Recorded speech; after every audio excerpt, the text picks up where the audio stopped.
Alright, so I am sure that any long-time viewers of this channel will remember that I never used to shut up about BIONICLE. And for me and many others, what kept me so invested in the series outside of the toys was all of the media released around it. I collected and read as many of the novels as I could. I only ever looked forward to the Scholastic Book Fair every single year just for the BIONICLE books. I think I studied the official guide more than I did my actual schoolwork, and I played the online Flash games and animations to death, and of course, watched the shit out of the 4 BIONICLE movies, courtesy of my local Blockbuster. I like them so much, in fact, that I still have all of them now.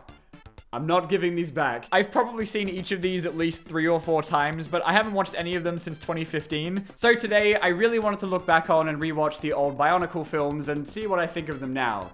So let's go. So LEGO first came up with the idea of a BIONICLE movie as early as 2001, almost immediately after the debut of the original toy line, following how huge of a success it was. They had a lot of offers from other companies wanting to license the series into movie form, but LEGO really wanted to maintain creative control, and so didn't start production on their own until 2002, where it would then take another 13 months to complete before its release the following year. But that did mean story-wise, they had to miss out on the original run of toys and instead adapt the second iteration of the TOA instead. Obviously though, in order to make it easier to animate, the team behind it tweaked the designs of basically every single character to be much more cartoony and expressive, and this to me was always one of the things that kind of lost me about it as a kid, because none of them really properly look like the toys. They look a little too humanoid, I think. I think growing up, I always envisioned these guys as being more robotic than alien, and they kind of do in some way make them look more like robots, I guess, but do you know what I mean? I don't really know how to properly describe it, but they've just never really gelled with me. I guess it kind of makes sense though, when all of the toys look like...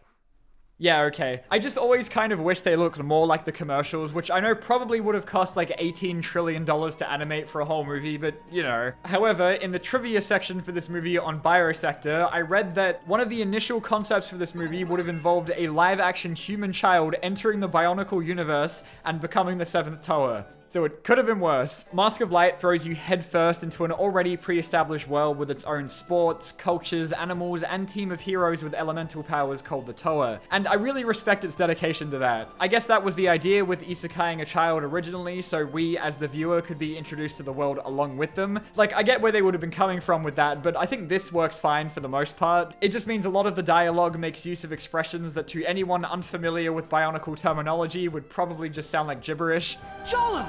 Look!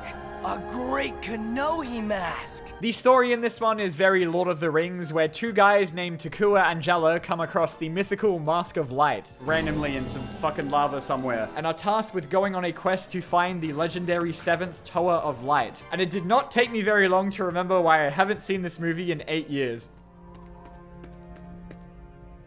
TAKUAAAAAAAA! That fucking voice they gave to Jala is like ingrained in my head for the rest of time. TAKUAAAAAAA! TAKUAAAAAAA!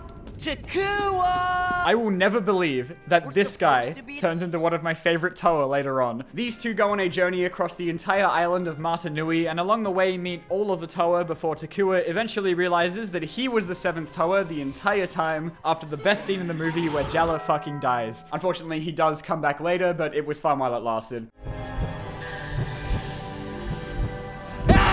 No! I do really love the voice cast here, except for Jala, obviously. Everyone sounds pretty much exactly how I always imagined they would, especially Toa TAHU, who's voiced by Scott McNeil, the voice of Dinobot, Rat Trap, and Waspinator in Beast Wars. Chronicler!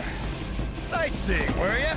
The villain of the film is, of course, the main BIONICLE big bad Makuta, but you only see him, like, periodically throughout the movie, monologuing and stuff, and occasionally telling TAKUAAAAAA to fuck off. Don't be a fool. No, I can't. TAKUAAAAAAA! Now, I know we all like to joke and meme that Mask of Light is the greatest piece of fiction ever created because one of the directors is named Shakespeare and Jala says TAKUAAAAAA a lot, but to be honest with you, it's actually my least favorite one. Maybe my perspective is a bit skewed because of, like, hindsight, being able to watch all of the movies at the same time, and so maybe Mask of Light would have been a much bigger deal to me at the time it first came out on its own, especially when BIONICLE was brand new and hadn't been cancelled for over a decade. But I never want to rewatch these movies anymore because I know I have to start with this one. As you may expect from a lower budget animated film, some of the action and movement is kind of a bit awkward at times. I think I remember reading that LEGO kind of had this whole thing about not wanting to promote violence, despite all of them having these cool swords. And that's why I think most of the action in this is reduced to shooting at things or them being shot at. And on top of that, there's like a whole like 7 TAHU they have to introduce in one single movie. So a lot of them don't really have too much to do. TAHU gets like poisoned early on in the film after their first fight with the Rakshi and becomes a bit of an edgelord for a bit, but then they just give him like a nice bath at the end and he's all fine. But that's like the most that happens with them. Most of the focus is obviously on TAKUAAAAAAAAA and Jala. I don't think it's bad or anything, but Mask of Light to me has always been the stepping stone for much greater things to come. Bionicle 2 Legends of Metru Nui is actually a prequel to Mask of Light, this time centering around these guys, the old dudes from the first movie of when they first became TOA. The animation is still a little awkward at times, but I think the visuals are improved a lot in this one, which is impressive considering it only came out a year later. Even though they look even less like their toys than the TOA NUVA did, I think the designs are a lot less ugly this time.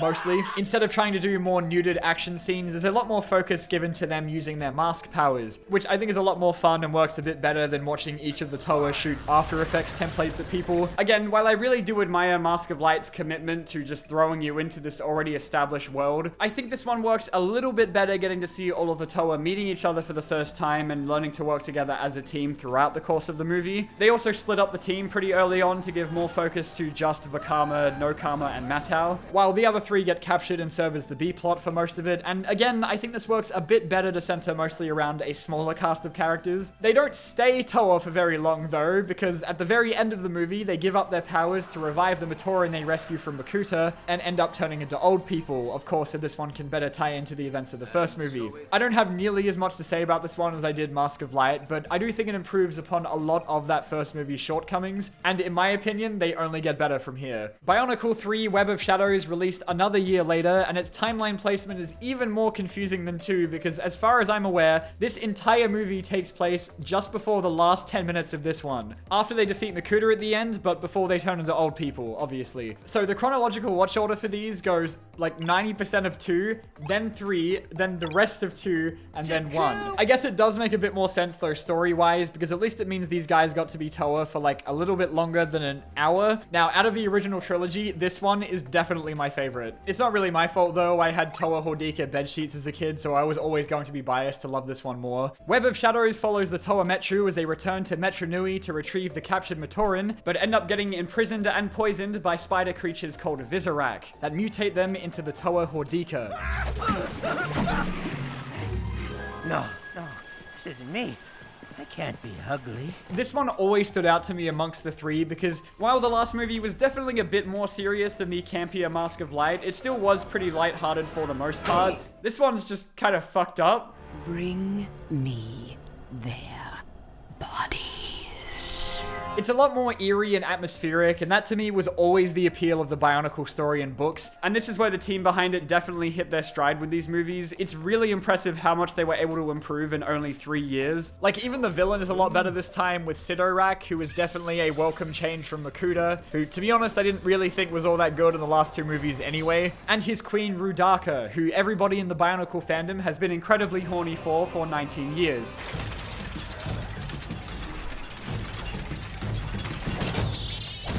God, I wish that was me! She's the real villain here with her army of spider simps. Throw yourselves off the edge. Sidorak is more like the Mr. Satan of the Bionicle universe. But I can't defeat him myself. I know. Again here, half of the TOA don't really do all that much. Most of the focus is once again given to just Matau and Vakama, who has this whole arc where he's like feeling insecure about his leadership abilities, and so very easily succumbs to working with Sidorak and Rudaka. In the meantime, the other TOA go on a quest to find Kitongu, a mythical being who might be able to cure them of their condition. So, he'll change us back into our good-looking TOA hero selves? No. Aww. To be honest, I never really felt like the toys quite captured the horrific monsters that Hordika was supposed to be. I always just thought they looked fucking cool as shit, but the designs in this movie definitely lean more into that. They walk with like a hunchback all the time. It's cool. I think the stylized character designs were at their best in this one for sure. So yeah, I love Web of Shadows. As I said, it's easily my favorite of the original 3 by a long shot, but I do have to say that this one taking place immediately before the end of the second movie makes it so much funnier that they spend the entire movie desperately trying to turn back to their normal selves, only for them to turn into something considerably worse as soon as they get to Maranui. Oops. For the 4th and final movie, LEGO put the BCU on a bit of a hiatus for a bit, with another entry not coming out until 2009. Which means, in my opinion, they skipped the 3 years in the series with the most interesting story and characters, and it also meant that my personal favorite TOA team never even got their own movie at all, but I'm glad we at least got one more film before the end of the series. I probably watched The Legend Reborn at least like 10 times. This is the only one that I actually properly owned on DVD, and it even came with this little like chance to win a Legoland voucher from 2009 that's probably still valid, right? Ignoring everything that happened in the Bionicle storyline for like 4 years since the last film, this one follows Maranui, the character, not the island, but the character that the island is named after, because he kind of is the island.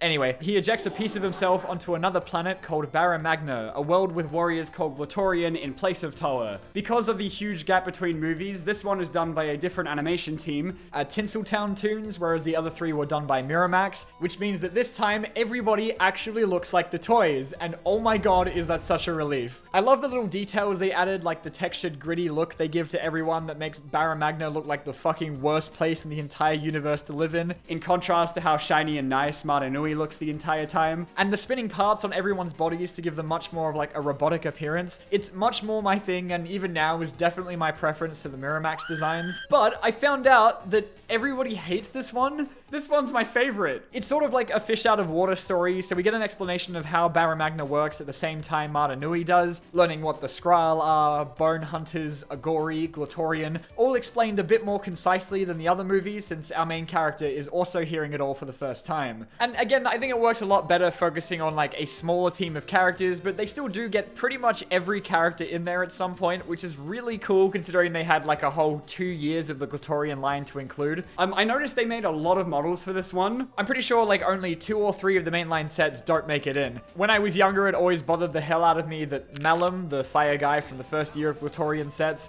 didn't get to be in the movie at all because he was like one of my favorite characters. But they do sort of give him like a nod with the giant monster form at the end made of bugs, so it was nice of them to at least do that. The Legend Reborn was also supposed to be the beginning of a new trilogy of Bionicle movies, and there's a few scenes in this one hinting at like the origins of Barra Magna and how it's connected to the other movies, and even ends with this super big cliffhanger of them finding the corpse of one of the great beings and a map for Maranui to find out even more answers, which of course would never be followed up because the entire series would be cancelled by LEGO only a year later and petered out with the lackluster Bionicle Stars line that absolutely nobody liked. But the story was kind of finished online through like comics and web stories, I guess. A screen treatment for the 5th movie does exist, which is sort of like a general outline made by the story team, which was posted online by long-running Bionicle writer Greg Fashti. It's not a finished script or anything by any means, just more of a very, very early idea of what it could have been. But skimming through it, it basically would have been about Maranui and the others encountering 6 elemental lords as they continued looking for clues on Barra Magna's origins, teaming up with some new Glatorian and a defected Skrull along the way. I guess they were maybe going to be the sets that year, which I suppose implies that LEGO was going to continue the Glatorian storyline for a 3rd year before they cancelled it. And not a whole lot is known about what would have been Bionicle 6, obviously, because they never made it that far, but it's been rumored that it would have been like an ending to the entire storyline with similar events to what ended up making it into the online stories, with the Glatorian and Toa teaming up to defeat Makuta fucking again, and sort of bringing all of the movies together. And I cannot tell you how much of a shame it is that we will never get to see it, because I think the movies were in very good hands with these guys, even if the entire internet disagrees apparently. Honestly, if Bionicle had come out a little bit later and was still around nowadays, they definitely would have done a cheaper animated series with like 1 million episodes like Ninjago instead of a bunch of movies, and I think it could have worked really well in that format, provided they actually tried. But yeah, that's it for the movies, so I hope you enjoyed this little retrospective. I certainly had fun looking back on these movies that I watched way too many times when I was younger. Thank you all so much for watching as always, and I will see you all in the next video.